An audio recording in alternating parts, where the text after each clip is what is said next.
আসসালামু আলাইকুম। আজকে আমরা দেখবো এমএস ওয়ার্ডে কিভাবে ফাইল প্রোটেকশন করা যায়। তো সেই জন্য আমি একটা ডকুমেন্ট ক্রিয়েট করে রেখেছি এবং এই ফাইলটাকেই প্রোটেকশন করব। ফাইলটাকে প্রোটেকশন করার জন্য আমরা কোথায় যাব? ফাইলে যাব, ইনফোতে যাব। ইনফোতে যে প্রোটেক্ট ডকুমেন্ট এখানে ক্লিক করব। তো এখানে যে আছে রেস্ট্রিক্ট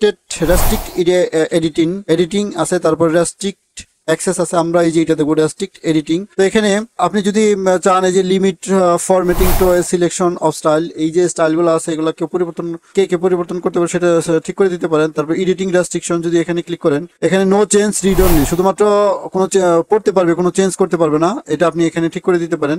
অথবা এখানে আছে যে ফিলিং ইন ফর্মস, শুধুমাত্র ফর্ম ফিল আপ করতে পারবে। তারপরে যে কমেন্টস করতে পারবে, ট্র্যাক চেঞ্জ করতে পারবে, এগুলো করতে পারবে। তো আমি চাচ্ছি শুধুমাত্র সে পড়তে পারবে, কোনো পরিবর্তন করতে পারবে না। তো এখন যদি যে স্টার্ট এনফোর্সিং প্রোটেকশন ওকে দেই, তাহলে কিন্তু এই যে প্রোটেকশন হয়ে গেল।